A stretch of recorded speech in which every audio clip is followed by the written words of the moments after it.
Thank you, Andrew. Laura, how you doing? I want to make sure you can hear me and that we can hear you. I can hear you. Okay, wonderful. I was telling Dr. Burwell a minute ago, because he's going to present earlier on our agenda. If it's okay with you, we would have you going third, but I understand you all are busy folks trying to operate the childcare services you're operating. So let me know if you need anything else from me, or if you need us to move along a little bit more quickly. And also, once you get finished, you're welcome to stay for the duration of the meeting. But if you need to scoot as soon as we're done with your section, you're welcome to do that also. We just respect your time. Thank you.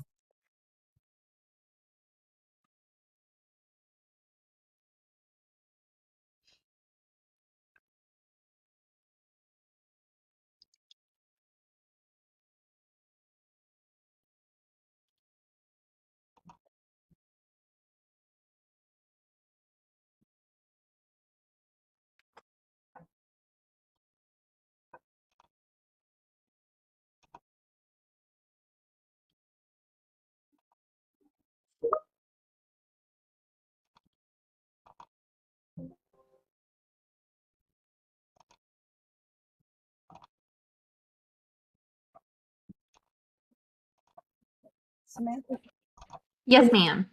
at 2:30, I'm gonna have to step out for a few minutes and then I'll come back. Okay, no problem. I'm going to wait just a couple more minutes, folks.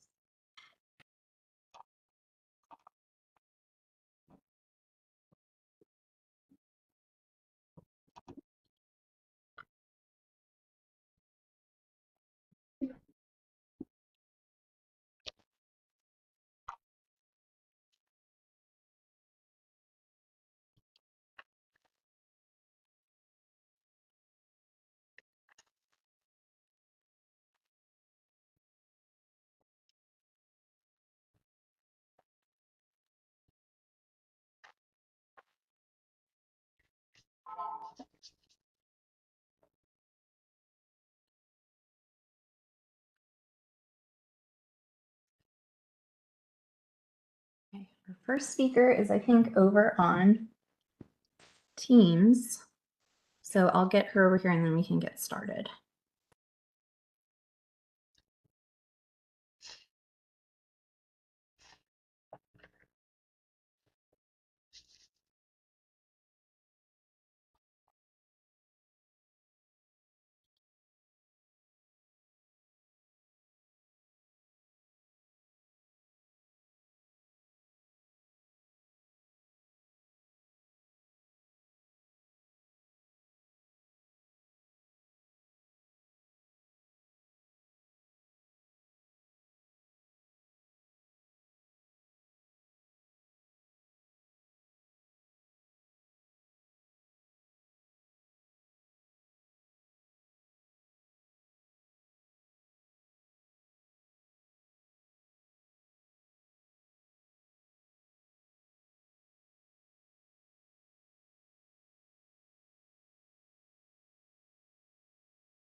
Okay, everybody, I'm going to share my slides and we can get started. I am not going to be able to monitor the chat very frequently while we're operating today. So if you don't mind just coming off mute with any questions or comments, that would be great. Okay.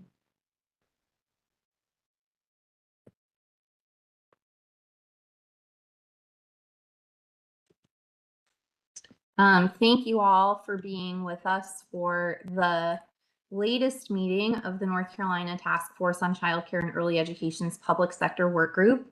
I want to flag for everyone who is here with us today that, of course, we're conducting this virtually on Teams, but it's being live streamed to the NC Commerce YouTube channel. So feel free to reach out if you know anyone who needs the link. It should be there and it should be streaming live, and it'll also remain there on the Commerce account. So a little bit about today's agenda. We are going to do our normal review of logistics and housekeeping items, policy disclosures, and that kind of thing. We will refresh our memories about our work group purpose and responsibilities and how they're different from the purpose and responsibilities of the larger task force. We will very quickly revisit, just for a refresher, the actual text of the recommendation that this work group has been developing implementation planning for and ideas for how to make it function. It is probably the broadest of the recommendations inherited by any of the 3 work groups. So we have a lot of latitude So I here. don't And I think, know if you can hear me, but I cannot hear anything. oh, can anyone else hear me? Okay. I'm sorry, Denise. We'll keep, I will send you a note in the chat whenever we have you set to speak, and we can hear you is the good news. Hold on just a second.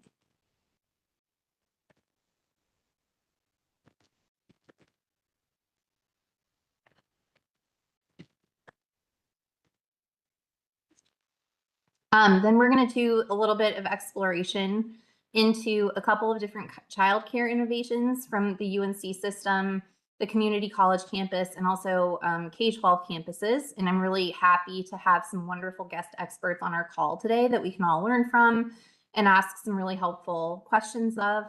Then we can take a little bit of time to reflect and see if anything surfaced today helps enhance any of the ideas that we might have about implementation for this recommendation we've inherited, and then we'll wrap up.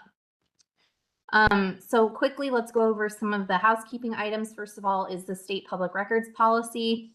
All offsets of the North Carolina Task Force on Childcare Early Education and its work groups, specifically the North Carolina Public Records policy, applies to us.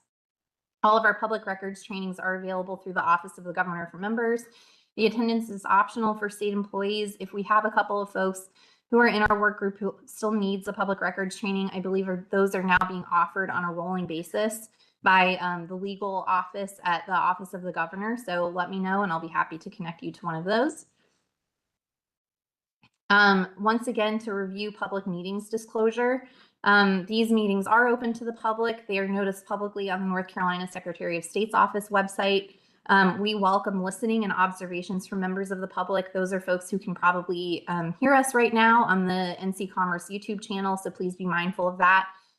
In the interest of the limited amount of time that we have together today, we're going to keep comments and work sessions relegated just to members of the work group and of the task force and staff and guests who are here as experts to provide some of their expertise to this group, and rather than including members of the public. Conflict of interest policy that I will now read aloud. So in accordance with the State Government Ethics Act, it is the duty of every committee member to avoid both conflicts of interest and the appearance of conflicts of interest. If any committee member has any known conflict of interest or is aware of facts that may create the appearance of such conflict with respect to any matters coming before the committee today, please identify the conflict or the facts that may create the appearance of conflict to ensure that any inappropriate participation in that matter may be avoided. If at any time any new matter raises a conflict during the meeting, please be sure to identify it at that time. Do any of our work group participants have any conflicts that they would like to share today?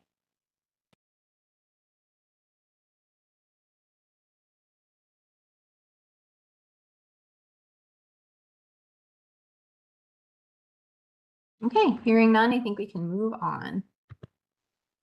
Let's review the purpose of our work group again. So the task force, this is a really simple way I can think about it. The task force is really meant to do our larger evaluation of policy solutions, issue our reports, and most importantly, I think, develop our recommendations. Work groups, however, are bodies that are inheriting those recommendations that are developed by a larger work group, and then creating planning and next steps around those. Basically, the work group's responsibility are to take the big ideas that are developed by the task force and then put them into policy somehow. So our focus areas are kind of how can our recommendations be achieved, who should be leading those, achieving those things, contributing, and what resources is it going to take. If there's a way for us to be able to price out some of these ideas or some of these next steps, that's certainly valuable and encouraged. And down to our duties. So we follow the same guiding principles as the task force, which is continuous progress. taking solutions-based approaches and developing public and private solutions.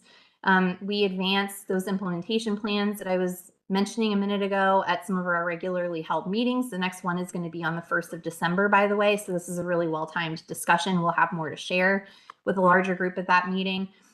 We share regular progress updates upward to the full task force, and then we're going to make sure that those progress updates get recorded in the report that's going to be due at the last day of the year this year.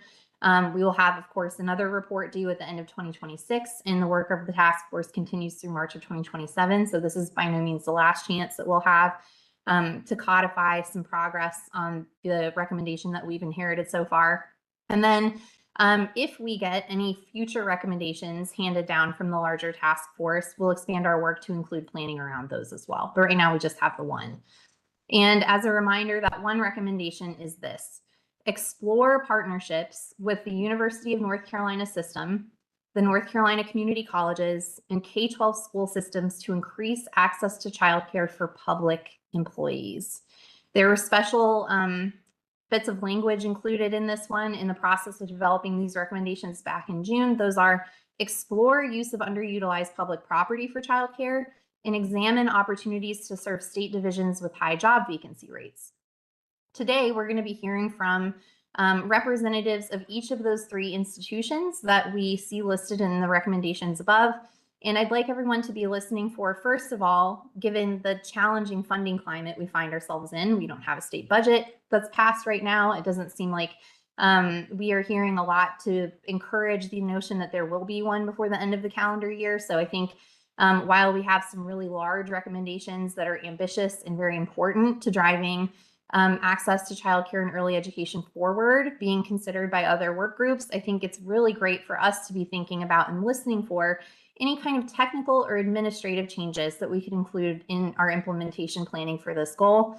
And I'd really also like to, again, I mean, this has come up a lot from several of you who have been participating in the work group so far, any opportunities that we have to expand the success of innovations and programs like the ones we're going to hear about today that are already operating, already doing well, already helping the state achieve this very recommendation in a real way. How can we scale those? How can we encourage their success? What barriers are they experiencing that we might be able to help minimize or eliminate? What partnerships or projects can we leverage to support these already successful interventions? And with that, we can now move into our exploration segment, where we're going to look at some of these innovations on UNC System Community College and K-12 campuses. So first of all, in just a minute, I'm going to call on a wonderful colleague, Denise Worley, from the Regional Center for the Advancement of Children at Haywood Community College. Before I do that, I just wanted to give a quick refresher from the landscape that we did in our last conversation.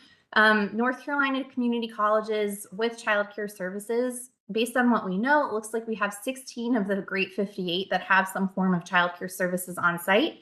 Most of those are operated by campus staff themselves rather than by a third-party vendor, though we do have about 6 that are operated either by a local Head Start chapter, Lifespan, or local Boys and Girls Clubs, and several of them actually have on-site integration with early care and education lab schools. So this idea that not only is care being delivered right on a community college campus that can help serve employees of those community colleges or students of those community colleges, but they even have the ability to help train and skill up and deliver expertise to people who would like to be part of the early care and education workforce. So with that, I would like to introduce Denise Worley, who's the director of the Regional Center for the Advancement of Children at Haywood Community College, to speak with us today. I'd like to call on Denise to give a little bit of a background or an introduction on the work at the Regional Center, a little bit about the work that she does, how this fits into Haywood Community College's vision and goals, and then I have some questions for her that I can use to lead us through a guided conversation. And then at the end, we'll have some time for Q&A with our work group members. So with that, Denise, welcome. Thank you. So a little bit about the center. There's a long history to the center being a lab school, and that was a little before my time here. I came here about almost 4 years ago. And so right now we're licensed for 140 kids. Right now we're at 112. Probably will never go over 125, just to be, just to be realistic about it. But just to give you some numbers to kind of give you a start is we have 85 of those 112 are private paying families.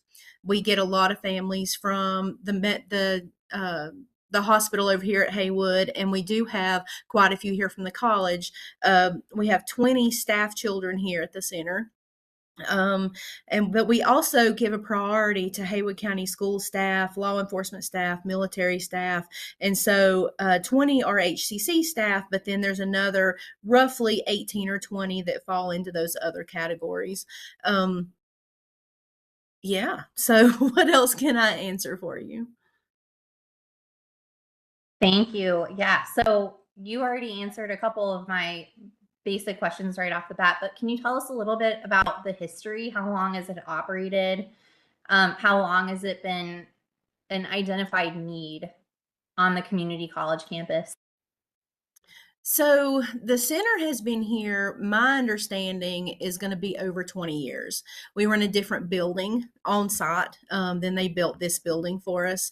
But it is definitely a need. We have a lot of students here who are enrolled in classes that have children, and that it's very convenient for them to come here. But also we are considered a lab school, and with that being prior to COVID, of course, COVID changed everything, but we're getting back to it. But prior to COVID, we would have students come in and do observations of the children from not just from the early childhood, but also from the health program and nursing program and all these programs. They would come in and they would actually go in the classrooms and work with the kids. And so that was before my time. My personal goal is to get back to that point, but there's some challenges with that. And so we're trying to work through those first. But yeah, there's definitely a need. And I can tell you, as far as a lab school is concerned, from my own personal experience working in childcare, I went to school, got my degree, did all the things, but none of that compares to my hands-on experience that I had actually working in the classroom with the kids. And I think that's a key component to having the center here on campus with all the students that are on campus, and just making that connection for everybody. Thank you. That's so helpful. And I heard you just mention a couple of different constituencies that y'all are serving with this care, different workers in different organizations that trust you all for care of their children and depend on you all. I also realize that those folks might have different care needs. Do you all have different forms of care? So if a student needs care versus a worker who might need full-time, or do you all keep it consistent throughout? And can you tell us a little bit about that? Like, is it one way or another? Is that sort of informed by your operational capacity? Yeah, so we do several different types of care. We do full-time, which is the traditional Monday through Friday. We also do Tuesday, Thursday care, and we also do Monday, Wednesday, and Friday care. And we do a half-day program as well. And so that helps meet the needs of some of the students here, but it also helps meet the needs of the teachers that work, in Haywood County, and the law enforcement and military. It kind of helps meet their needs as well. And financially, it's different too. So instead of enrolling a child, if you can make it work where you only need childcare for 2 days a week, then financially it also helps the parents out tremendously if they don't qualify for any other kind of assistance. Thank you. That's so helpful. Does that present to you all an operation challenge that you have different hours and different sets, or is that something that is relatively flexible for you all to work out? I'm just curious. I'm sorry, can you say that one more time? I'm so sorry. Yeah, sure. No, broke it's out okay. some. I was just curious if it's challenging on you all operationally to offer different care at different hours, or if it's something that's relatively easy for you to do. I wasn't sure if that would be difficult for childcare organizations or not. It works really good for us because we're able to still fill all those spots because, like I said, there's a Monday, Wednesday, Friday, or a Tuesday, Thursday, which fills one spot. So it really works out good for us. But we also have a very extensive wait list. The last count, we had over 200 on our wait list, and we get calls, multiple calls every day. So there's always someone that falls into one of those categories, and it's very helpful all the way around and it helps with staffing too. So, because we know right now our high days are Monday, Wednesdays, and Fridays. And so with that, we can adjust staffing to make sure, because staffing is definitely an issue right now. And that does help with that. Thank you so much. Could you talk a little bit about buy-in from campus leadership? And I know Dr. Alvera is here and she can speak to this. And Denise, I know you and I were talking about it on the phone a little bit before, but I know that not every campus is going to feel like the kind of lift you all are doing to deliver childcare and early education services of quality on your campus is going to be the right step for them. And they might have concerns about like it's expensive or it's difficult or whatever it is. Can you talk about how leadership at the campus feels about this and how it's evaluated as part of the services that the community college is delivering overall? Anything about how that works within the leadership of the school? Well, the really cool thing is that our upper management and leadership, they make us one of their priorities, right? They see that we are housing HCC's youngest learners, and you will hear them say that. That's how it's looked at. That's how it's approached. We are educating our youngest learners here in the center. The goal for us, we are not here to make money, right? We are not here to try to make a profit. Our goal is to break even. And so that meets the needs of the center. It meets the needs of the families. If we charged what we needed to make money, their parents couldn't afford it, right? And so the goal is to break even, but we have so much support from the college. But we are also very fortunate in that we don't have to pay rent. Right. And then the power and all the grounds and all the things, it's kind of absorbed by the center, of course, but also by the campus, by the college. And so that makes the whole dynamic, it works out perfectly at the end of the day. There's months where we make a little bit and there's months where we lose a little bit, but that's just kind of the nature of it, but it works out very well. Wonderful. Thank you. Could you tell us a little bit, and it's totally okay if you don't have one of these anecdotes or one of these stories, but among those 20 parents or 20 children whose parents are staff or faculty at the community college, do you have any insight on what that's been like for them as employees of the community college? Do you ever hear them talk about what it's like to be able to have access to childcare and early education for their kids in the same place where they're working, or what that's anything the community college in general has shared with you about the way that it helps attract talent or keep talent there, teaching at the college or working at the college? Can you share anything about that? I can give you one true success story, and it's about a student who has her child here.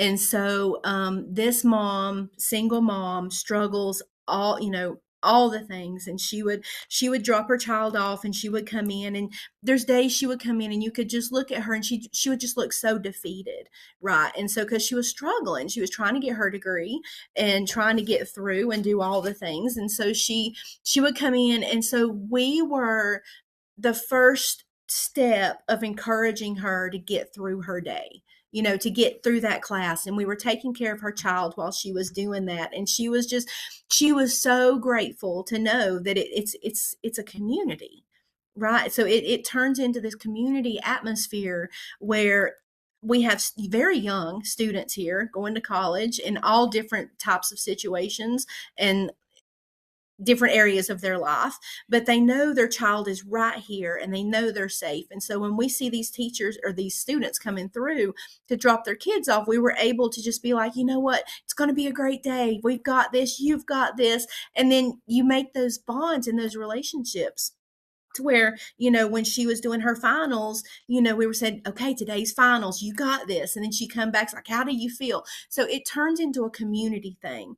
And it's not just with this one little girl, which, by the way, her mom passed. She got her degree and she got the job of her dreams that she's working so hard to get. And so it's a true success story. And this little girl is just, she's just phenomenal. And we've watched her grow. We've watched mom grow, but it's that sense of community. And you can't match that. Absolutely. Thank you so much for sharing that. You touched on this a little bit a minute ago, but could you talk about, like, I know I love the way that you frame this about your goal is to break even, right? Yeah. Could you talk a little bit about what some of the financial hurdles or challenges are for childcare service delivery on your campus? I think the biggest hurdle is going to be, more than anything, is finding staff that are willing to go to school for the amount of money that we can pay them to do it. Right. So it's hard to ask somebody to come in with a 2-year degree or a 4-year degree and pay them. They can't even pay their rent on that. Right. And so what I think that's the big thing for us is, and so we want to pay our teachers as much as we can without putting ourselves in the hole, which means we have to charge the parents. It's got to come from somewhere. But then making that balance, I think that is our biggest battle right now is the money. And what we're running into is we have a lot of applicants with no experience, no education, nothing. They're coming fresh, brand new, right into this, right into the center. But then, we're having to train them and get them to go get classes and coursework where, we're paying them, a salary that they can't even pay rent on. I think that's our biggest hardship right now. That makes sense. And it sounds consistent with a lot of what we hear from Yeah. providers, whether or not they're connected to a campus. And it's really tough, the market challenges. It costs so much for parents, but at the end of the day, it's so expensive to deliver the care that it's really hard to make that compute to better pay for the people who are delivering the care. It's really tough. Right. That said, what would be, you're already kind of sharing this, but what would be the biggest help? Like, what would enable, in your mind, you all to do what you're doing?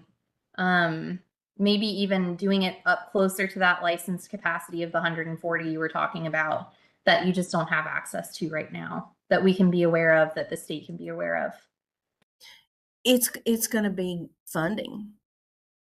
When the stabilization grants came out during COVID, that was wonderful, and most all centers probably would have sunk had it not been for that. But that allowed, and I can only speak for us, but that allowed us to pull up out of a large deficit that we were operating in at the time because of everything that was going on. But it also allowed us to provide some bonuses to our teachers. It allowed us to get the necessary supplies and materials that they needed in their classrooms. But first and foremost, it allowed us to pay our teachers. And so, again, that's what it's going to consistently fall back on, is if you want high quality educated staff, we're going to have to be able to pay them. We can't pay them what they deserve if we don't have a funding source, and there's no way to rely on parent tuition as that source. There's no way that parents couldn't afford childcare if we charged them enough that what it took to pay the staff what they truly should probably be making. Absolutely.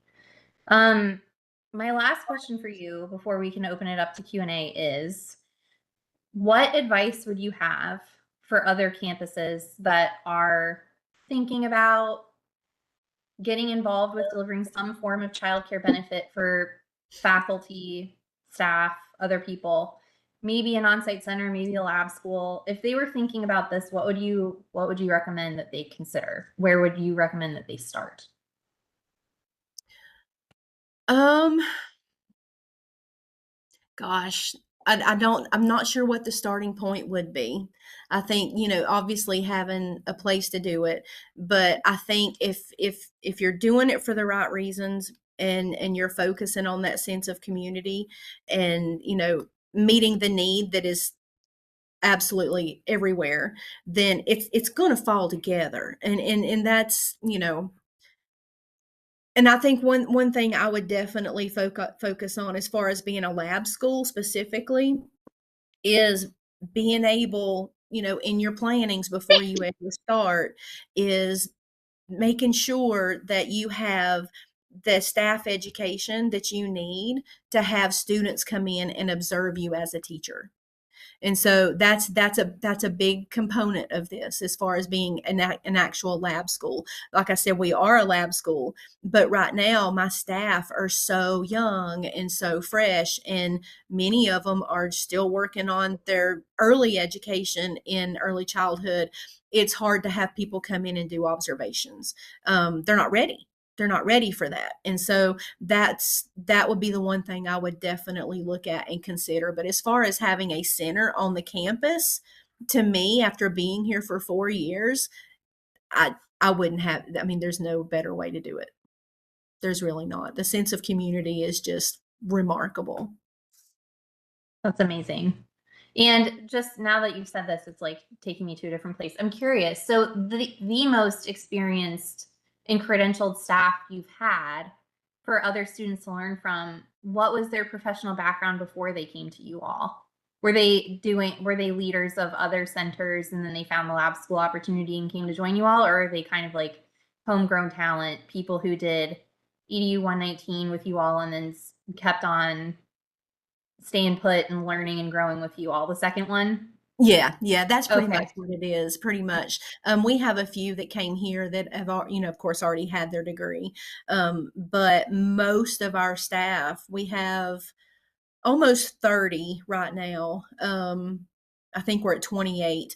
But most all of them have got their education since they came to us.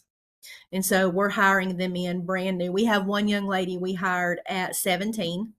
And, we were desperate in the afternoons. We just needed somebody else in that room to help close in the evenings. So she came after school and she worked in there with us. But now she is 20 and she's almost got her associate's degree and she is absolutely phenomenal. So she started with us at 17. And so us being on campus, she would, she'll go she'll do her classes online or whatever, but she is now a lead teacher and almost has her associate's degree. I think she's only shy a couple classes. Amazing. Thank you so much. Of course. I want to give a chance for our members to ask you any questions. Anybody have any questions for Denise about what they're doing at Haywood Community College or any of the information she shared today? Samantha, I have a question. First of all, thank you, Denise, for all this great information. But I am, could you talk to us about, are you able to hire your staff full time? And do they get benefits? Are you able to offer them benefits? So we are. So we have a certain number of allocated full-time positions. We are a state agency, so we have state benefits, retirement, insurance, all that, all the things with that. But we do have a specific number. So we have 12 full-time positions, and then the rest of our positions are part-time. Now, with that being said, we have part-time staff that work anywhere from 3 or 4 hours a week, all the way up to 30 and 35 hours a week. And so, and they are not benefited. They do not have benefits or the insurance or anything like that.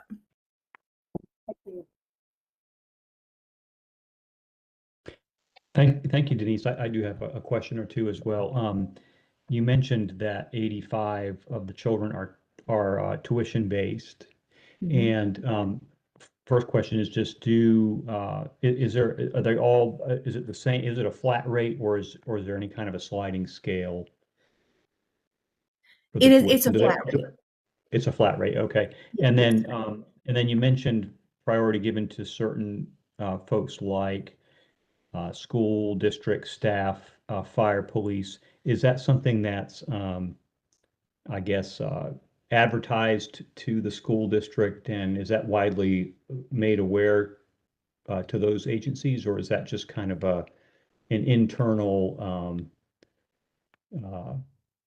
check when people apply? It's kind of an internal thing, but it has made its word out. We have people calling, for example, from Haywood County Schools, and they will say, we heard this. Is this true? I would like to get on the wait list.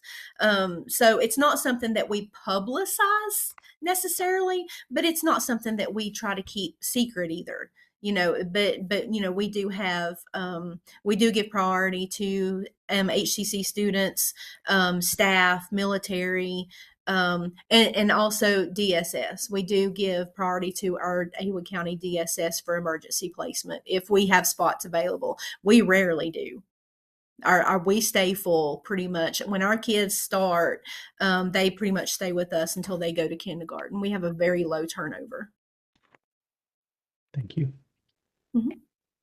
Jenny, I think I see you with the hand raised button. Thanks. Thank you so much, Denise, for coming. I have a few different questions, and I think you alluded to the answer of one of them, but I just want to make sure that I'm not making any assumptions there. You mentioned being licensed for 140 students, but that you don't ever see yourself going over 125 despite having more than 200 people on the wait list. Yeah. Can you explain a little bit more about why that is? So yes. So for example, we have in our 2-year-old classroom, we can have 16 2-year-olds in one room with 2 teachers, which, state says that that's doable and that's okay. And so, that's the state ratio for our license. We're 5 stars. But when you look at the quality of care, if you're not careful, even though you're meeting those state ratios and those state numbers that you're allowed to have, in certain rooms, especially certain rooms like for example, our infants and our 2s and our toddlers, it turns into crowd control instead of education, right? Working with kids, having small group activities and quality of care, I guess I should say. And so we don't ever want to jeopardize quality of care just to enroll another, 10 or 12 kids. It's not worth it to the children. And so that's a sacrifice. We're not willing to do that. Now, if it comes to the point of keeping the center open, which a lot of centers may come up against that, we don't, because we're fortunate for where we are. But if it come up to that, we would have to. And I think that's what a lot of centers end up having to do just to make ends meet. But we are fortunate enough here to where we don't have to do that. Got it. Thank you so much for sharing that. You also mentioned that you were hopeful that you'd be able to get back to pre-COVID lab days where you were bringing in students from other areas, not just early education. Can you tell us a little bit more about the challenges or blockers you're having to being able to do that? Well, I think one of our challenges in doing that is that a lot of the coursework here at the college is offered online. And so a lot of the students here are not, they don't live close. And so getting them in here to do the lab portion, most of our classrooms, not all of them, but most of our classrooms have observation windows where they can, watch and observe classrooms and that kind of thing. But getting those students here, and I think getting the word out again that we are a lab school and we are open to doing that, I think we're kind of starting over from scratch at this point. Got it. Thank you. I always have a lot of questions, so thank you for entertaining them. Fun, of course. You probably don't have the answer to this, but Sam, I'd love to get one afterwards, is what the actual overhead cost is to the campus. So what is Denise's center saving? What are those cost savings? And, have they experienced any of those other non-monetary benefits in terms not just of staff and faculty recruiting and retention, but also student I don't know if they'll have student recruiting, but student retention. Mm. Denise, do you know any of that, or is that something we'll need to get after the fact? We would probably have to get that after the fact. That would take some digging. And then as a lab school, have you seen that you're able to successfully recruit any of your new teachers from the student body of the campus itself? Yeah, we have. We have 4, I think. I think we have 4 that we have recruited from the early childhood department. And again, part of that issue is that a lot of our students here are online. Our EDU program is all online. And so we have students from everywhere, but we have recruited 4 here to the center and they are phenomenal. We love them. And of course they're finishing up their degree, and several of them have enjoyed it so much that they're going to transfer to a 4-year school. That's awesome. Yeah. Love that for you. I mean, how many you said, so it's 4 out, are they your full-time staff, 4 out of 12? They are our full-time staff. Yeah. It's Yep. pretty impressive. Yep. And then this is another one, Sam, maybe for later, but I just want us to flag that experience gap and some creative options to kind of reduce that. I think, maybe partial retirement staff, like part-time retirees coming in to help give that mentorship might be something to explore down the road. Would love anybody's input on that too. I That's would all as well. So if that comes available, I would love to hear that. We're seeing it in other industries as a way to preserve talent. So when you've got an industry where they haven't properly managed the talent pipeline, they're actually bringing people off of retirement for 5 to 10 hours a week to provide that mentorship. And it could be an opportunity here too. Yeah. I've seen that happen in K-12 as well. I mean, they have to, as a state employee, you have to wait 6 months before you can do that, but I've seen that happen in K-12, particularly around mentoring and coaching.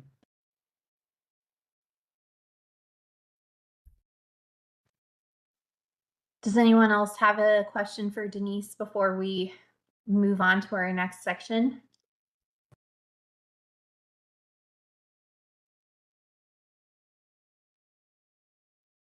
Denise, thank you so much for spending time with us today and for sharing all of this wonderful information. I think we will have a couple of follow-up questions for you, if that's okay, so we can send you and Dr. White an email after this, just to see what we can work on together. But this has been so helpful.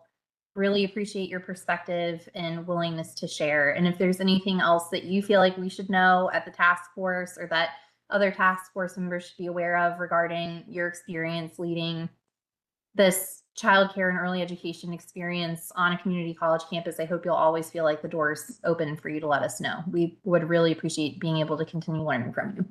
Thank you. And thank you so much for what you're doing. Of course. Thank you all. Okay, I am going to move us on to talking about an example from a UNC system campus. Quick refresher on the landscape here. We have 17 different UNC system institutions, 16 are colleges. One of them is a high school, the North Carolina School of Science and Math. About 10 of those 17 institutions we think have some form of on-site childcare. And I'm really pleased today to introduce you to Dr. Jawan Burwell and Dr. Valerie McMillan from the Child Development Laboratory at NC A&T State. And they have some slides today to share with you, but I just want to really take a second to say thank you to them for joining us. I know it's a busy time and it's never easy to step away from an active early care and education center. So thank you, Dr. Burwell and Dr. McMillan, and welcome. Yes, thank you so much for having us. Again, my name is Jawan Burwell, and I am the program director at the Child Development Laboratory, and I'll give Dr. McMillan the opportunity to introduce herself as well. Sure. Thank you so much. And I am Valerie Jarvis McMillan, and I actually am full-time faculty within our Child Development and Family Studies program that prepare undergraduate students, and we also have a master's program as well to work with young children and families. Next slide, please. So a little bit about the Child Development Laboratory. We are a 5-star child care facility. We are also nationally accredited through the National Association for the Education of Young Children, which is the largest early childhood organization in the USA. So we're very, very proud of that. The Child Development Laboratory is a model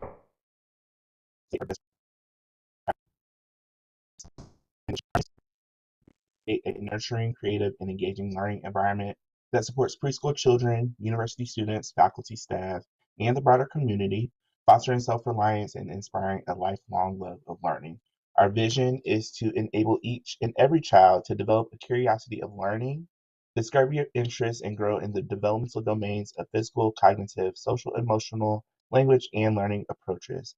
And then our role within North Carolina A&T, we're so grateful to be housed on the university campus as we're able to support so many academic programs, not specifically just child development and family studies, but across the whole entire campus.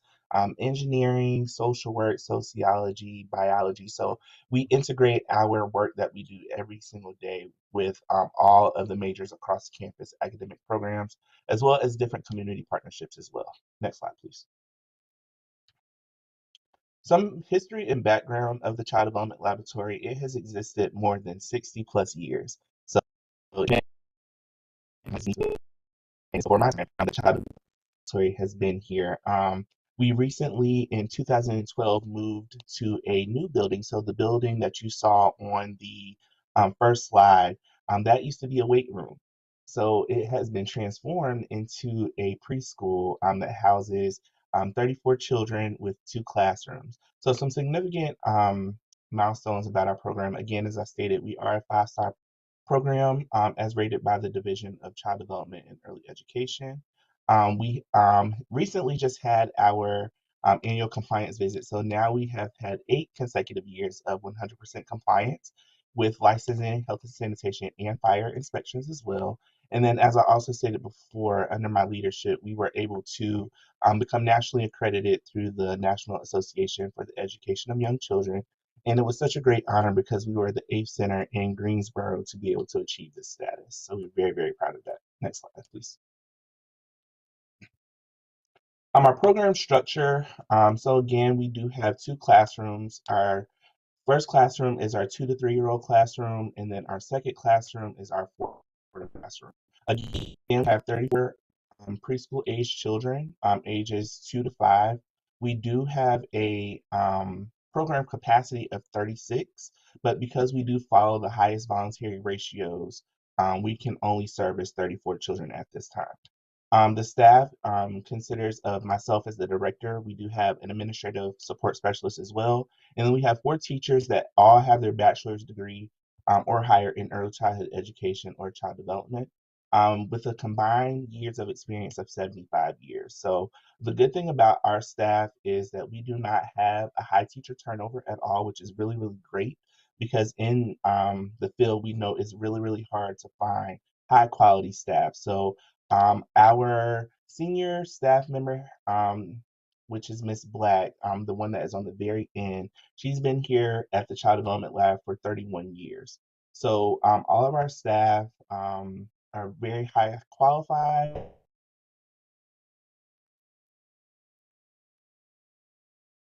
All have as credentials.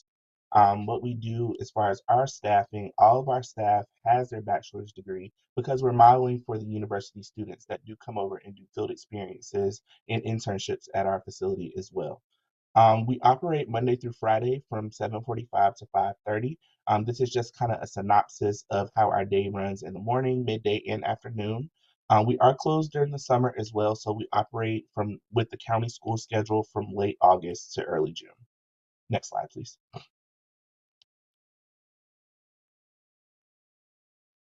So this is a little bit about the curriculum that we do follow. So the curriculum that we follow is the creative curriculum, which we feel that children learn best through hands-on learning and play.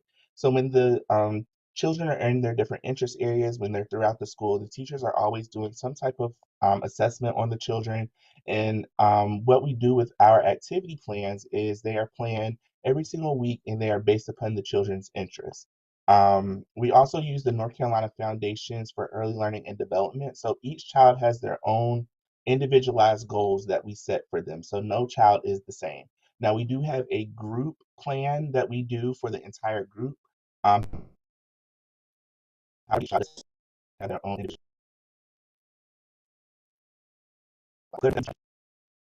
We use conscious discipline and the pyramid model as a form of our positive behavior support. We have kinder music that focuses on music development in the program. Healthy Me, Healthy We, which is a nutrition-based curriculum that teaches children the basics of healthy eating and physical activity, and how we bridge the gap between home and school with that.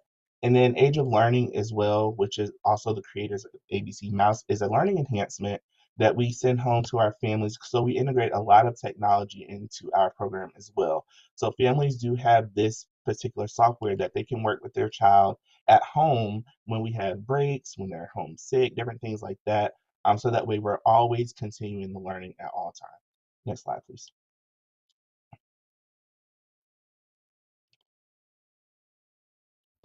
Yeah, so one beautiful thing about the Child Development Laboratory at North Carolina A&T being on a university campus is that it is not only a educational care program for children and their families, but is also a research and outreach facility as well. And so there is a research component at our Child Development Laboratory where it provides opportunities from faculty from diverse disciplines and their students to engage in research at the Child Development Laboratory. And involve families there as well in research topics such as, but not limited to, child nutrition. There's a research project that's going on right now that we're focusing on how COVID has impacted children and their families and that whole dynamic of post-COVID and how that has impacted not only family functioning, but also the children's development in the aftermath of COVID. As a matter of fact, the family that you see on the screen, as I recall, is a family that's participating in that project right now. There's lots of opportunities for students that are college students in our educational academic programs to engage in those research opportunities as well, so they can become contributors to the field of science when they graduate from our different programs, either at the undergraduate or master's level. Our teachers at the Child Development Laboratory engages in professional development that Dr. Burwell sets up for them during the summer. So although he says they're off, but they really are not off. They're actually engaged in professional development trainings and workshops during the summer. They're engaged in planning. That's a part of professional development. And oftentimes our faculty in our Child Development and Family Studies program participate in some of those opportunities as well that Dr. Burwell sets up. And then our teachers also engage in local, state, and national conferences that they attend to, and some have engaged into presenting at some of these conferences as well. There are lots of partnerships that we have with the Child Development Laboratory beyond the faculty on campus, the researchers on campus that goes into the community. We have collaborations with, child care resources and support. I'm trying to think of some Equipped. That's all based within the Guilford County area. And there's some others that I can't really think of at the moment, but we do engage with those in the community. And then lastly, but certainly not least, we do have clubs that's on campus that focus on work with children and families, not only just in the Child Development and Family Studies program, but in psychology, social work, special education, elementary education, that engage with activities and research at the Child Development Laboratory as well. Next slide, please.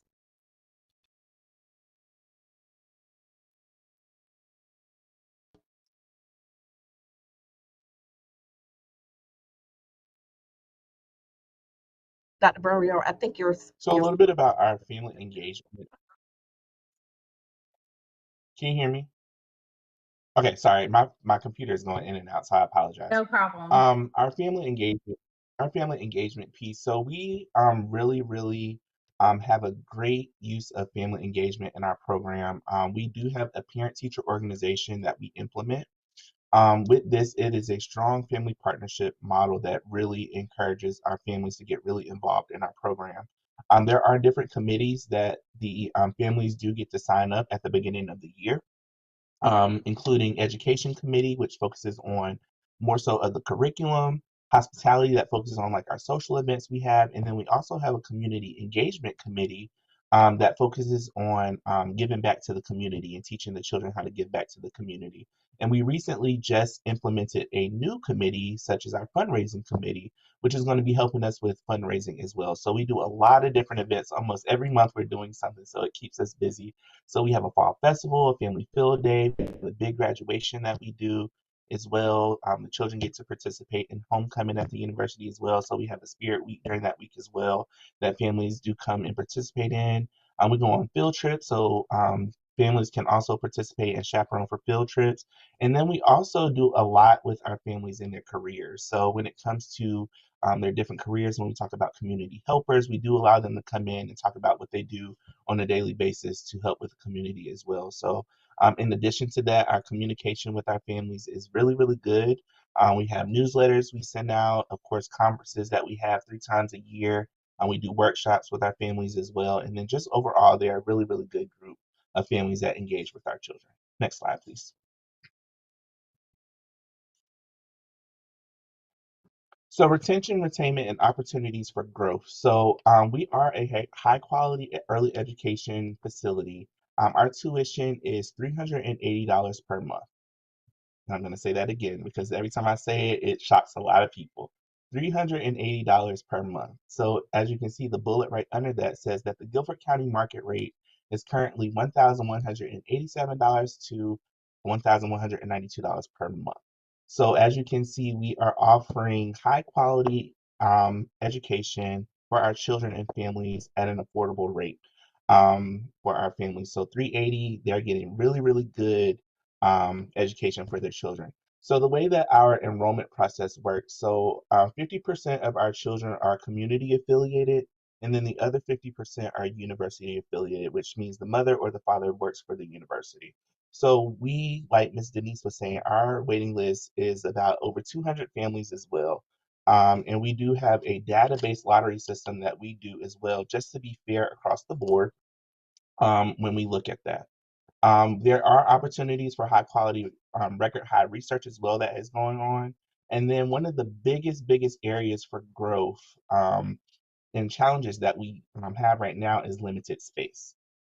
We only, every year for the last 8 years that I've been here, we've only been able to fill approximately 15 to 18 slots every school year. So, and that's across both classrooms. So honestly, for this upcoming school year, we have 14 slots to fill in our younger group and 4 slots to fill in our older group. And so we had that with 200 people on our waiting list. So our biggest goal, and I'll go into that with our next slide, is to expand our program. So we can go ahead and advance to the next slide. So our strategic plan is to be a demonstration site for the city of Greensboro. We have been in some conversation with them over the last year or two about being a demonstration site or offering some type of childcare just for City of Greensboro employees. That is still ongoing task that we are planning. We are also in the process of incorporating artificial intelligence in our program as well. We are in the process right now of leading a UNC System Lab School professional learning community with all of the UNC System early childhood programs as well. So that is ongoing. We're still kind of planning that as well. But the biggest strategic plan is program expansion. So we really, there is a very big need to expand our program. We have honestly sent a proposal forward to upper administration to expand our program and not just to serve the ages that we have now, but honestly to go down, starting from infants all the way up to a transitional kindergarten and a traditional kindergarten. So that has been presented to upper administration, and we have been put on the university's master plan to expand. However, we just don't know the timeline at this current moment, but there is some progress moving forward with that. So the need is now. So anything that we can do to push forward to get our program expanded would be very helpful. Next slide, please. And my advice for future lab school considerations, number one is to start with a clear mission, vision, and purpose. I think that is the most important. You have to be able to, define the why. Why do you want a lab school? And then make sure that your mission statement aligns with the university, the faculty, and the community partners that you will be working with as well. The next one is to understand that university research lab schools and child cares operate similarly but differently as well. So I know a lot of people, I tell our families all the time, we are not a daycare, do not refer to us as a daycare. And other facilities that are in the community as well, child cares, it's a lot different. So we do a lot of research-based practices, a lot of other information as well that is shared as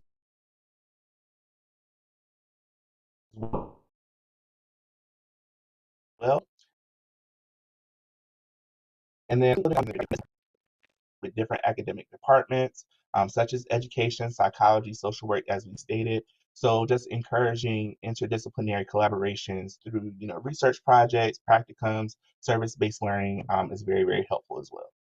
I also believe that you should invest in leaders who understand both early childhood and higher education as well. That is very, very big. If you have those that are up top that do not support early childhood education and do not have any knowledge about it, of course, they're not going to want to support you as much as you would like to. So I think it's very important to, invest in those leaders that have background behind both. Engaging families in the community, of course, your family partnerships is big. It provides a large impact for your program. I know for the Child Development Laboratory, we don't have to do a lot of marketing because our families go out and it's a lot of word of mouth about the great things that we do. Also, prioritize staff well-being and retention.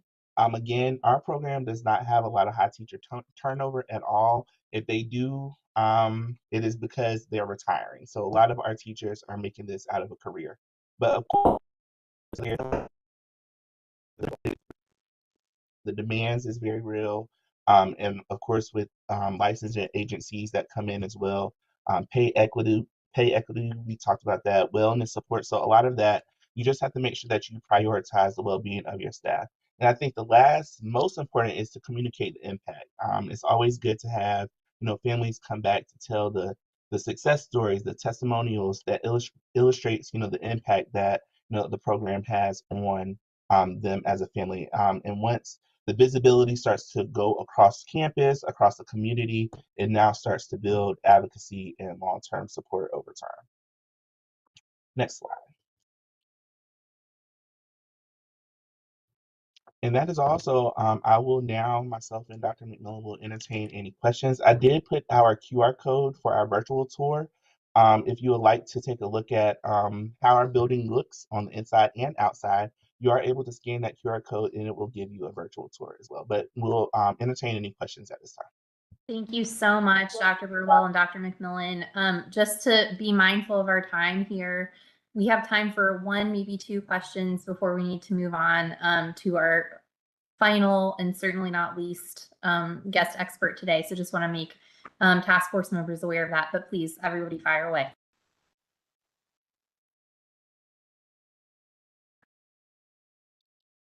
So how are you funding yourself with such great tuition? So a lot of our funding, we are supported through the university. That's where most of our funding comes from. So we are very, very grateful to be able to have, that partnership through the university that helps fund a lot of what we do.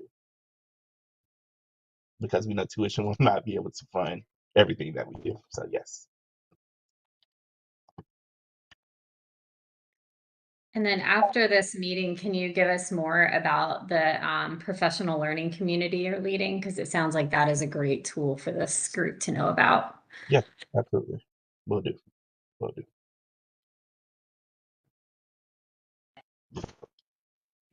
I have one. If we don't have other members who are, I don't see anybody with a hands up sign right now. So I'm going to just ask one really quickly. Dr. Burwell and Dr. McMillan, do you all ever get outreach from, because I know y'all aren't the only institution in the UNC system that's doing some kind of childcare and early education that's integrated with the higher education that's being delivered on the same campus. Do you all ever connect or collaborate with colleagues who are doing the same thing. And the reason I'm asking is I'm wondering if peer campuses that haven't taken this step quite yet might be able to benefit from participation in some kind of like peer-to-peer sharing that you all do maybe already, or can you tell me a little bit about that?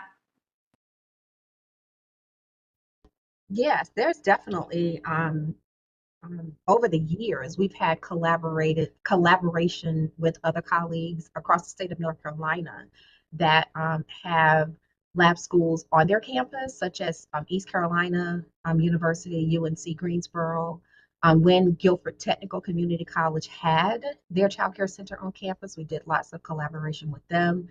Dr. Burwell mentioned the UNC Systems Professional Learning Community is a prime platform and forum for building, motivating energy and synergy around those that are on college campuses.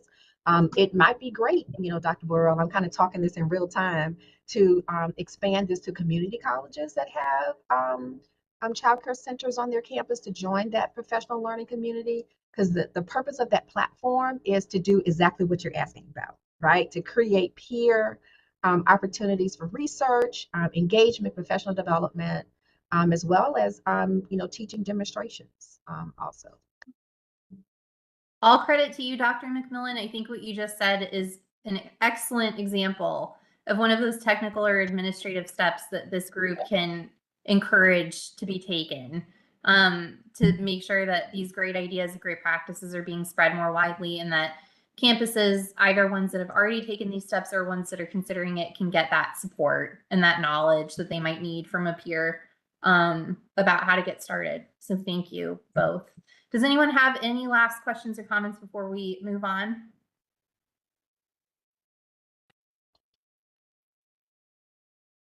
Okay.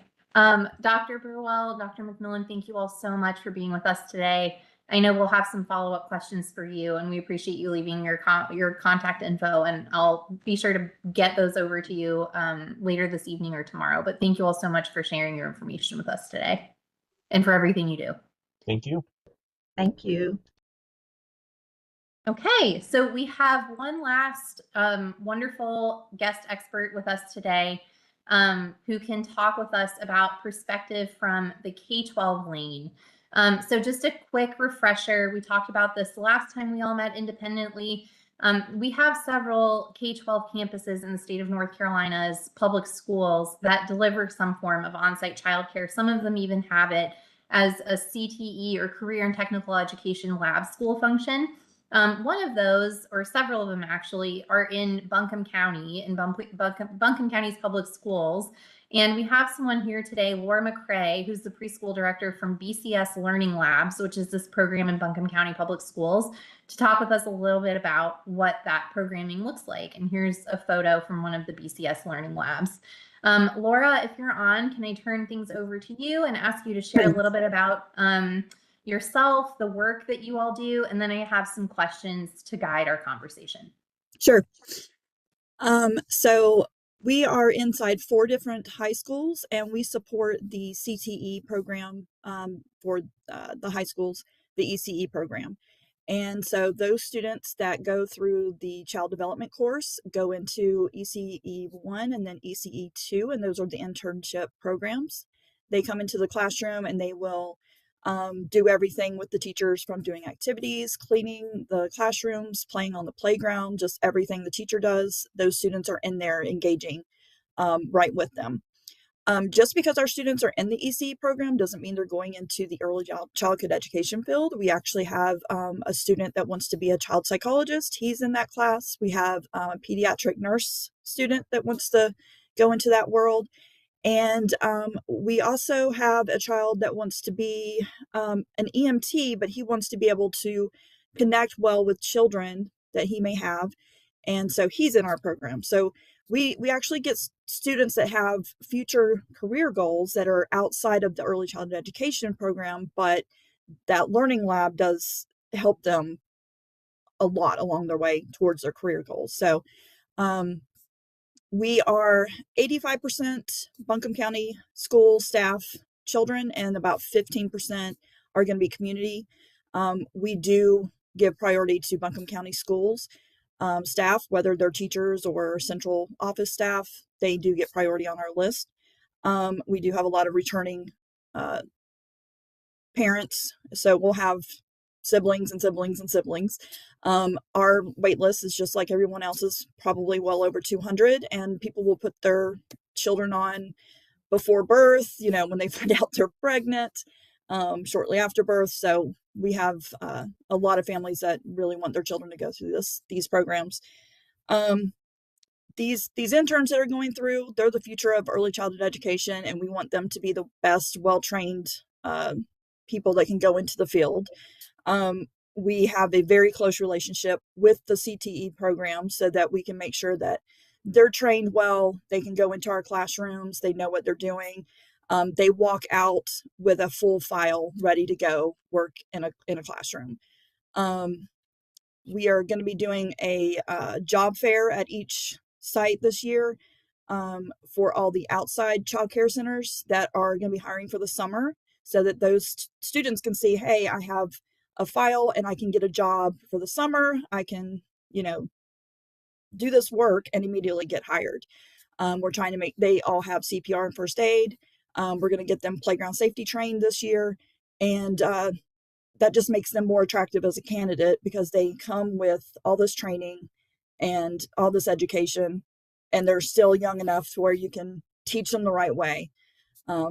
Whereas sometimes you get in staff that have been kind of set in their ways, and you have to get them out of some habits. So it's also used as a recruitment tool for our teachers, for staff. We've had people who have come to Buncombe County just because they know that they're going to have childcare available, and it is very affordable. We're not as low as Greensboro, but we are $600 a month, which, that shocked me when I came here.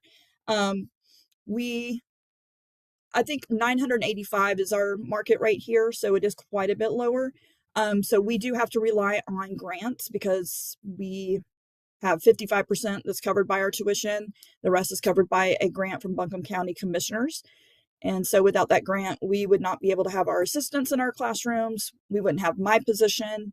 So that's a big part for us. We don't have the overhead. We don't pay our utilities, our custodial needs, anything for the building, that's all covered. So we do have that benefit, which does make a huge help for us in that regard. And we are all private pay. We do not have anybody right now on vouchers, but we do accept vouchers should that be a need. Amazing. Thank you for all of this information. You touched on this a second ago, and I kind of only know about this because I've had the pleasure of visiting a BCS Learning Lab site before. I've been to the one at AC Reynolds shortly after I got into this role, and I thought it was amazing the way that all of this learning is integrated. And the folks that were showing me around there showed me this binder that one of the students had compiled with a lot of their learning and a lot of their credentials, especially those CPR, first aid, those types of safety things. Can you tell me a little bit about the value of that, not only to the student who's trying to be a competitive applicant for a role in early care and education, but also to that provider that then hires a person who's already skilled and credentialed and doesn't have to pay for that person to get those trainings? Can you tell me about that, and also how you all fund the ability to get those students those credentials when they're in high school? Because I realize those trainings don't come free. So we're required to have these health and safety trainings. Those are available on Moodle right now, so those are completely free. But the playground safety and those kind of things, any type of training that's for the interns, that actually comes out of the CTE budget. So they pay for their CPR, they pay for any outside training outside of the health and safety. So we don't have to worry about that. It's not required for them to do any of those things when they're in our classrooms, because they're, we list them as volunteers. So if we just went by the volunteer file requirements, they wouldn't need to have anything.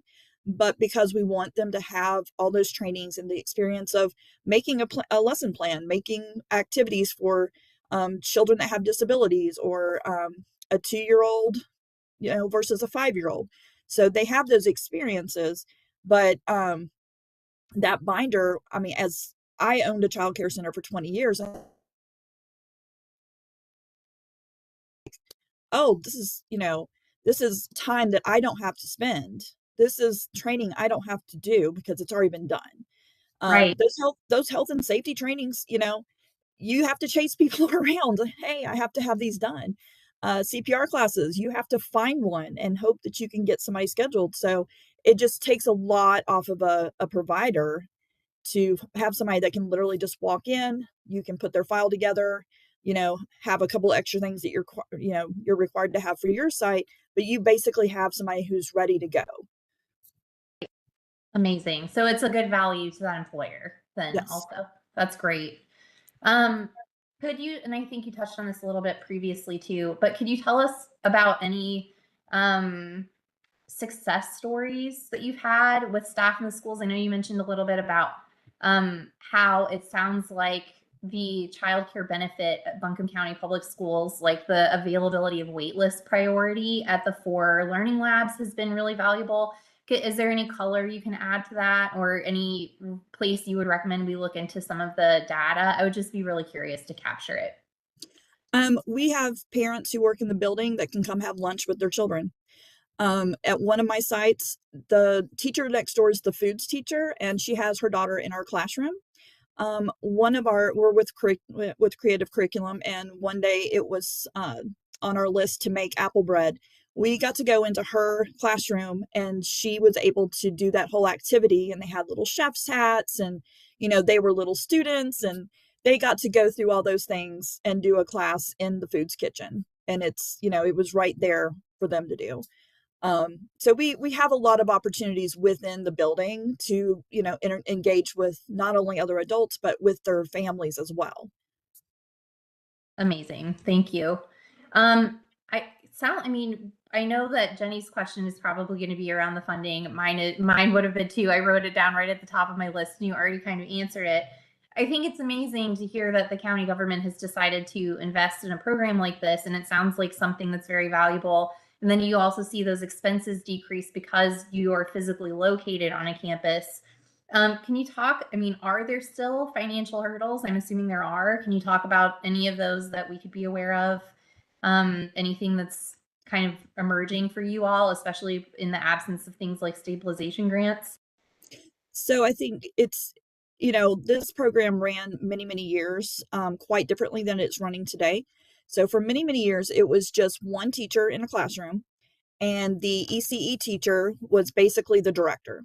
And so that was very hard for them to do because childcare and K through 12 are very different people. The rules are not the same, and you're asking somebody to dabble in both and try to do responsibilities in both, and that just does not work well. And then only having one teacher with, say, 12 children, that too is very, very difficult. It kind of takes away from the educational part when you're just kind of managing at that point. So the commissioner's grant allowed them to hire a director that was somebody that was childcare only focused, and then put assistants in those classrooms. And that has made a world of difference from what I've seen. I doing this job do not know how an ECE teacher was able to teach classes throughout the day and manage, you know, all the licensing things that you have to do. So without that funding, we have definitely looked at it, and there's just no way that we could maintain our programs without having that funding to have those positions.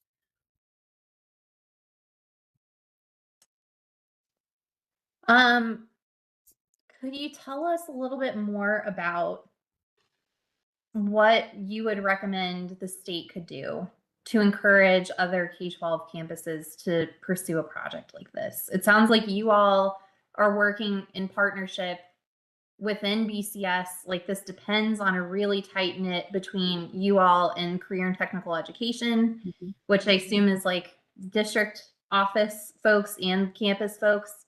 And you have this strategic partnership and a financial partnership with the county, which funds the school system because they believe in this and they know that this is something they're going to need to do to attract public school teachers to a rather expensive community to live and work and teach.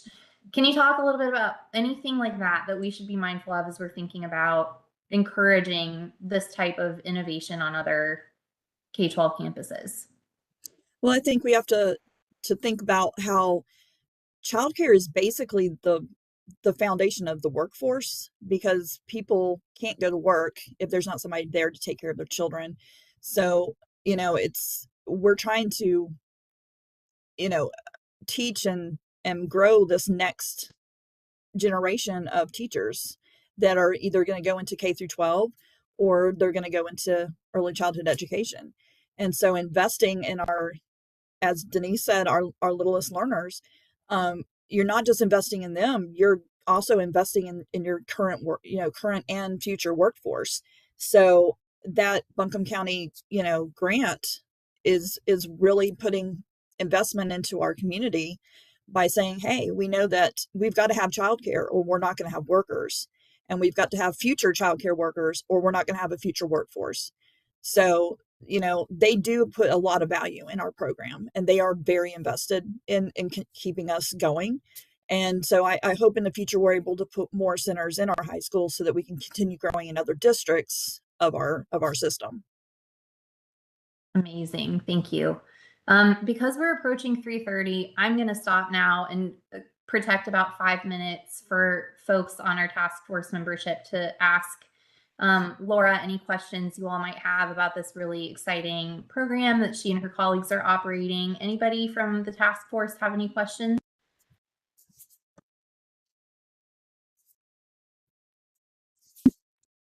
Jenny, go ahead. I wanted to give other people a chance. So thank you so much for being here, Laura. One of the questions that we had that came up in an earlier meeting was around, the supervision of some of these high school students, and how do you mitigate some of the liability risks associated with that particular age group? Do you have any unique staffing models that you have to employ? Any additional red tape you're experiencing? No, we've really not had any issues, and our ECE teachers are very, very good about laying down, this is what you can expect in the classroom. This is what's expected of you. And our teachers are very strong with, these are the expectations of the Department of Education, of early childhood education. They file in and they head right to the sink and they wash their hands the second they walk in that door. They know what they're supposed to do. And if there's any issues that we see, we go and say, hey, this is what we're doing. This is what your job is to do here.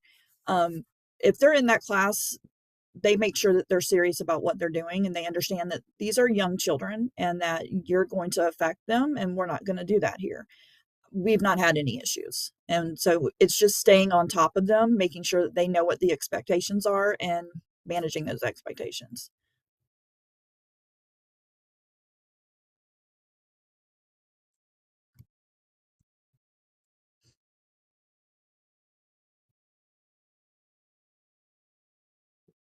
Thank you. Anybody else?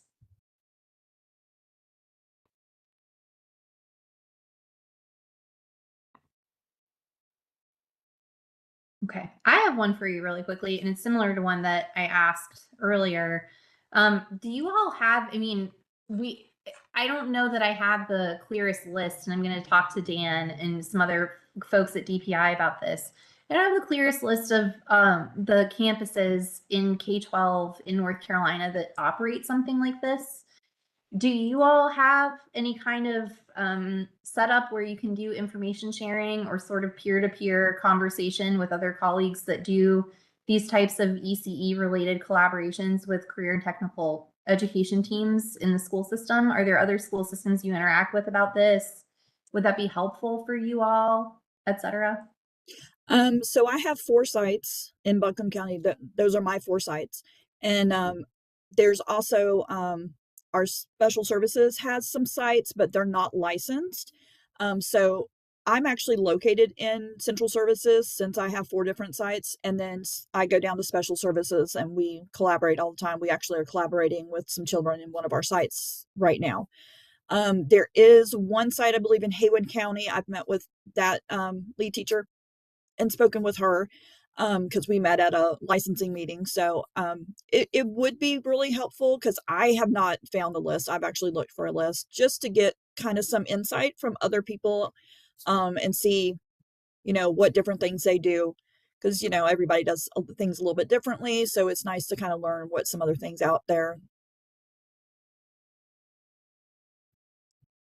Absolutely. That kind of sounds like one of the lower hanging things we might be able to help with, especially because we have representation from Dan at DPI and some ability to look a little bit more deeply into that. But we would love to help support getting everyone together and learning from one another. You guys are doing such amazing things. It's just such a different model. So it's harder to kind of talk to, people in just, the regular childcare field versus this is a much different model. Yeah. Does anyone have any final question for Laura before we move on to a very short window of reflection time before 3:30? Okay. Laura, thank you so much for being here today and for staying through basically to the end and sharing with us about the work you're doing. And thank you to all of our guest experts today. I know all of you have stepped away from very busy days delivering high quality childcare and early education, and that's not easy to do. So thank you for taking the time to share your expertise with us today. We very much value it, and I know it'll be really additive to sort of shaping whatever outcomes this workforce is able to help, or work group is able to produce for December. So thank you all. And to that end, we've got like 2 or 3 minutes here, and I'm going to strongly encourage that those of us, especially who are independent processors, will take some time and then maybe email around some ideas or any other opportunities that come to the surface as we're reflecting on this call today, later on this evening or this week. Please do that. But for the moment, does anyone want to share, anyone from the task force membership or even our guest experts, pipe up and share any ideas or opportunities that you all can think of? And I'm going to put this slide up again with just a quick visual reminder of what our recommendation is up at the top. And then any possible administrative or technical action steps that we could take to support successful delivery of the types of concepts we've heard about today, strategic partnerships with or among these institutions, any other resources we could consult. I'm going to hush now and let y'all pipe up. I've been thinking it might be interesting to pull together folks from from the community colleges that are, have these lab opportunities, the school districts that are offering these, and then of course the universities, but pull those groups together individually and trying to get a sense of how their programs are structured and similarities, differences, that we could then perhaps use that information, to provide to other folks that might have had some interest at some point in doing this. So to promote the idea across the state in school districts, universities, and community colleges. Thank you, Dan. Love that idea. This is Ashton, and I was just going to say I agree with what Dan said, and like the more we can use these examples to write a playbook for how it looks, because if you just go to a school of ed or a school of human services, health family studies, and say we think you should open a child care center, it's gonna be like, I don't think so. But if you're able to say, here's what a 2-year plan to open it would look like, and here are the steps, then it would be, and I'm sure that's the same in K-12 and community colleges. So how can we get from like, these are great examples, to here's how this would work for you or could work for you as a starting point, so that it's not so overwhelming? That's great. Thank you. Yeah, I wonder if that already exists in another state that we could borrow from. I might ask around to see if I can find that. The other thing that just keeps coming through is we really need to do a better job around storytelling about the larger societal impact of some of these lab schools, because I mean, it's not just the cost savings and being able to recognize the economies of scale, which I do think we need to like put a number to and be able to demonstrate. But I mean, we're talking about community hubs. We're talking about, you know, training the next EMTs and future parents. I mean, these have these ripple effects. And I think the storytelling around that could help, in addition to cost savings and being able to put a number on that, help kind of tip the narrative a little bit more in favor of scaling them across the state.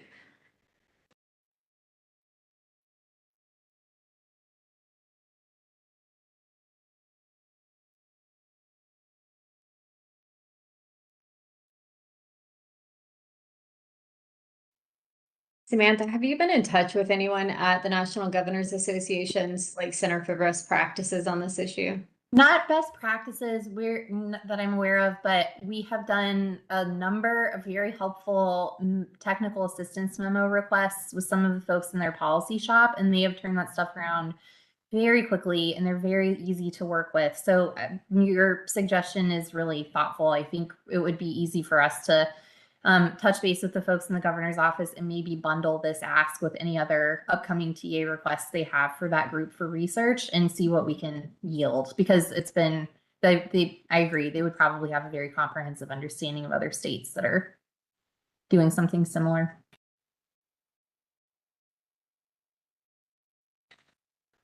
We are at 3:30. Does anyone have any parting idea, any light bulbs going off that I can record before I transition us into our closing?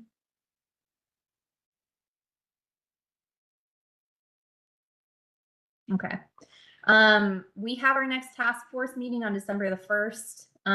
We will be talking about wrap up from our respective work groups, implementation plan development and stuff like that at that meeting. So you'll hear from me again over email before we get together on December 1st about what that'll look like. Our steering committee is still kind of gaming that out. I wish I could have that information to you sooner, because I realize that date is rapidly approaching. And then, of course, we will have our report due to the Office of the Governor on December 31st, and we will be certainly trying to visualize and represent the progress that our respective work groups have made on our recommendations in that report. And we'll talk more on the 1st and thereafter whenever we're sharing our first draft of the report with you all about what that will look like. But in the meantime, especially, we've heard a lot of information from some really wonderful people today. If anything else comes up as a possible opportunity to leverage things that might not be that resource intensive, especially because of the funding climate we find ourselves in, please don't hesitate to use my inbox, Teams chat me, call me, text me, whatever it is. I'd love to record your ideas and your thoughts and include them in something we might be able to share out with the larger task force for evaluation and comments and stuff like that in the meeting coming up on December 1st. And as always, if you all have any questions or information requests from me, anything like that, please don't hesitate to let me know. Anything else I can do for folks before we wrap? I have one final data request because it's public sector. We need to try to get an understanding of how the government shutdown affected childcare for federal employees in the state, and maybe consider that in a future conversation, particularly air traffic controllers, TSA, Yes. that side. Thank you.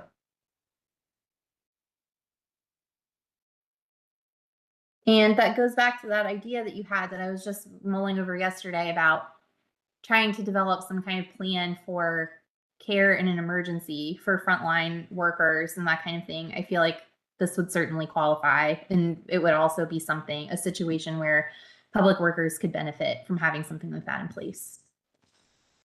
Thank you. Okay. Thank you all so much. Thank you again to our wonderful guest experts. If there's anything else I can help you with, feel free to email me, call me, text me. Really appreciate you all continuing to show up and bring great ideas and creative thinking to this. Thank you. Thank you all.